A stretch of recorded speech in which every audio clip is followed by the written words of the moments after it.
it just makes me second guess my analysis. As we mentioned on a previous podcast, everyone trades a different strategy. And then if I'm trading with you and you tell me, I'm thinking I'm going to go short here and I'm thinking I'm going to go long, bam, it just messes with you, right? Because I'm not trying to justify. It just then makes me go, well, what's going on here? Am I thinking the wrong thing, right? Like, am I being stupid?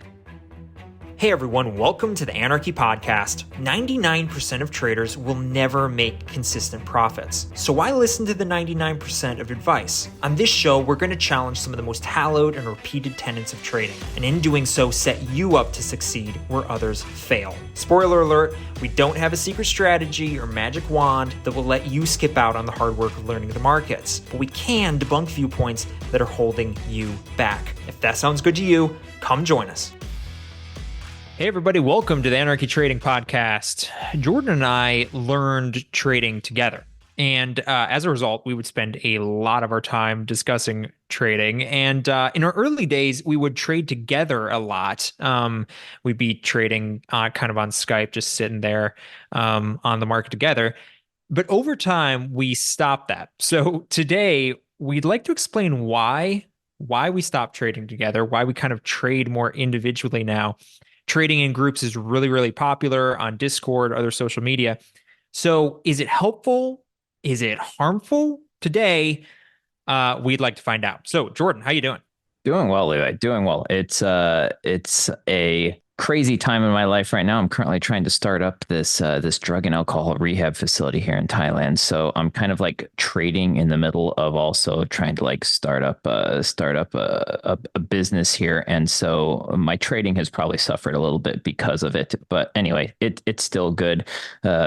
It's given me something interesting to do, kind of been able to take my focus off trading a little bit, which honestly I think has been a good thing. So hopefully in the long run, I think it'll be good for my trading. But to answer your question, am I not trading with live trading with you anymore? Because you are losing me money. That's why. That's right. But That's no, right. no, That's no. the reason. I mean, that's the reason. We were losing money when we traded together, so we just quit. But no, you bring up a good point, and it actually brings me to thinking of an example. So there was this study done back in the early 1900s by Sir Francis Galton. So he was at a country fair in England, and he observed that when contestants were asked to guess the weight of an ox, right? If you took all of the independent guesses of the crowd together. So everyone just guesses, writes it down on a paper, they submit that paper, and then you take the average of all of those guesses, you're going to be very close. And this has been replicated multiple times, right? Like, so in the actual case of this, of this documented case here, the group guessed. So when they took all of those 800 guesses together, they guessed 1,207 pounds. And the actual weight For of an the ox. ox, yeah, for an ox. And the actual weight of the ox was 1,198. So they were off by like 9 pounds. Wow. So pretty incredible. But then, and I couldn't find the actual study for this, but this has been shown. There's definitely some examples where if you then just say take 20 people and you sit them in a group and we say, okay, guys, I want you guys to come up with a group consensus of how much this ox weighs. They're going to be way off. And I think this example is really applicable to trading. Yeah, that's first of all really interesting. The implications of that are pretty pretty crazy, especially for like I immediately popped into my mind or juries, but I won't even bother getting into that. That's really interesting. So if you average everybody's guesses out, you end up really close. But if people come together to discuss it, the answer ends up being really awful. This is making me think of That's really Congress. interesting. Yeah, that too. There's a bunch of ones you don't want to think about too much on that. So that's really interesting. I like how that applies because that's what we found. That's what we found in our trading when we trade together is that we just traded worse and we had a really hard time like discovering why and like really knowing why because you don't feel different and you don't feel like you're trading worse or you're letting your biases get in or stuff like that. And so and this is one of the reasons why trading is difficult, because a lot of times you don't know why you're bad. Like things feel fine, you don't feel worse, and you just do awful. And so we had a really hard time in this, and so that's I think this is a great thing to discuss today. I know one reason, like the one that pops into my head first of all, and when we were kind of talking about this and kind of discovered this as we were learning and why we were bad when we traded together, was, for me at least, we've talked about success being dependent on developing feel, right? Um, and a lot of your edge comes from just a feel of the market. Yes, you have technique, you have, you have a strategy that kind of helps guide you, but at the end of the day, there's still gray area, and that's where your profit or loss comes from. It comes from the gray areas. And when we were trading together, at least for me, my edge, that feel tends to be replaced by just pure technical analysis. So like this is where like it's much harder to say to someone you're trading with, I think I should take that because it looks right. Like, no. Like humans, we like to have reasons. And so what would end up, at least for me, would be it would my feel would be just completely replaced by technical analysis.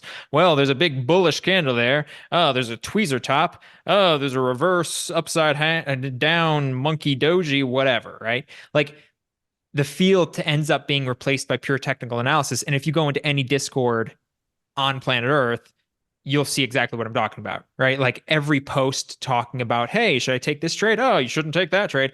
It's all just pure, hey, there's the three bullish candles back to back, like whatever. Like you just there's a million different candlestick patterns. We've talked about candlestick patterns before, how they have absolutely no bearing on profitability and are not predictive of anything. This is proven. But for me, when I trade with someone, that's what I revert to, and hence my edge disappears. Is that similar? Does that sound similar to what happens with you? Uh, to some extent, but actually I think it's a little different for me because what it Go does ahead. is it makes me it makes me second guess. It just makes me second guess my analysis, right? Because Mm, as we mentioned on a previous podcast, right, everyone trades a different strategy, and so I have a specific strategy, and then if I'm trading with you and you tell me, yeah, I think I think this is going to do, like, I'm thinking I'm going to go short here, and I'm thinking I'm going to go long. Bam. I yeah. mean, like, it just messes with you, right? Because I'm not trying to justify it just then makes me go, well, is my what's going on here? Am I thinking the wrong thing, right? Like, am I being stupid? And like, do I need to think? Am I missing something? And so again, I guess maybe it kind of ties into what you were saying, but for me, it just goes, oh, well, it makes me second guess my thoughts. Then I don't get in and I just miss it, or I take it. I was like, okay, well, then, I mean, yeah, Levi's a good trader. If he thinks that, then maybe I'm just off today. I'll take it the other way. And this is the exact same thing that happens, by the way, in the Discord groups with the technical analysis channels, right? Yeah. So you go into any Discord group is going to have a chat where everyone posts what they think or let's be honest, you go on Facebook group or Twitter, they're going to have people are going to be telling you, yeah, I think gold is going to hit this little thing and then it's going to do a little double bounce top up here and then it's going to drop like a rock and make you $1 billion. Okay. But the point is, people are saying what their opinions are. And if you start listening to everyone else, guess what? For every person that tells you to go long, there's going to be another person, because this is how the market works. There's going to be another person going short. There's Yeah. always people going long and short. And when there's a few less people going one direction, the price tends to go in the opposite direction, right? But if you look at the markets, I mean, we bounce between relatively close ranges in the grand scheme of things because there's people on both sides. So for every person that thinks it's going to go one way, there's another that thinks it's going to go the other way. And so that messes with you as the trader because your edge, if you're constantly getting pulled one way or the other way, or you're getting pulled one way or the other way, you're never going to be as successful because, as Levi mentioned last episode, you're not using your brain. Yeah. I like the call back to our last episode because it did just remind me of that. Like when you were talking, like your success, if your success doesn't come from your strategy, then then getting input from other people's strategies is just going to screw with you. Like obviously, like if your whole profitability comes from developing a feel, having your own specific strategy that you do all the time, and then someone else's strategy comes in and goes, "Well, I wouldn't do that if I were you," and it doesn't matter how good they are, and then it ruins you. Now, having somebody, by the way, when we're talking about trading with others, we're not necessarily talking about a coach. Having a coach who can look back on your work and go, "Hey, why'd you take this? Did this follow your rules?" Like having someone there who can guide you into, hey, are you following your own rule set? That can be a good thing. What we're talking about here is like having another trader in your ear going, well, I wouldn't take that trade, or that doesn't look right by my standards. Well, no, it shouldn't, because you don't trade exactly like them. Yeah, exactly. I had one more, and this is maybe a smaller part of the puzzle, but at least for me, it might have some little thing to do with it. I loved your one on how somebody else can make you second guess yourself, but it can also trading with other people makes you want to be right. I think even at like we're brothers. We want each other to succeed, but there is something about trading with another person that you want to be right. And we talked about this recently. Wanting to be right will ruin your profits. Like you can't trade and want to be right. You don't. A profitable trader doesn't care about being right, right? Because at the end of the day, they just care that over 1,000 trades they made money. They don't care about today, whether they went and lost three in a row. They only care about, hey, did I follow my rules?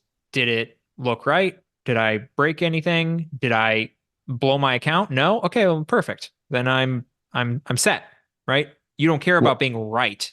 well, it's not just about being right. It's about the inert, I would say it's about competition, right? It's about the Yeah. ego. It's like not only do you want to just be right, but you want to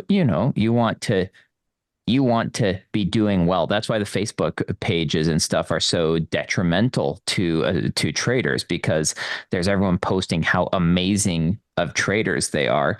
And it's just not good for you mentally. And it makes you feel like, oh well, I got to be a good trader. And as you mentioned, when your ego starts getting into your trading, you can say goodbye to your profits because they will fly out the window.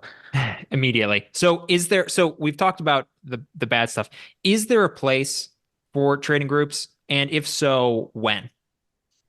I would say when you're a beginner and you want to learn a strategy, there is nothing wrong with watching one spit. Like you find a trader that you like and you want to learn their strategy. Like I'm not opposed. Like this is how I actually learned my strategy, which then I kind of introduced you to as well after we'd been jumping around a little bit, kind of doing those typical beginner things. There was a trader that I watched every single day. They would have a Zoom call and they would stream for 2, 3, 4 hours a day. And I just watched them for 3, 4 hours a day for months. And there's a group of us that did, and that's where I learned my trading strategy that I use to this day. Now, of course, I've adapted it and I quit watching, right? So after that, I quit watching it because now I needed to implement my own view on it and my own spin on it.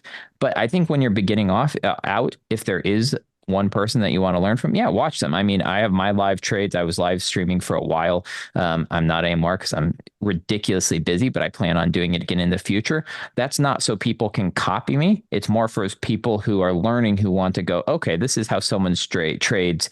This gives me an idea of where I can go from, and then you build on that. So I think those, like, it's a good place where if you want to sit down and learn with some people, go for it. But just know that you're not there to copy people's trades. Again, you'll never make money doing that. You're not there to, discuss with people which way it's going to go, because again, it doesn't matter. You're there to learn principles that you can then implement in your own trading career.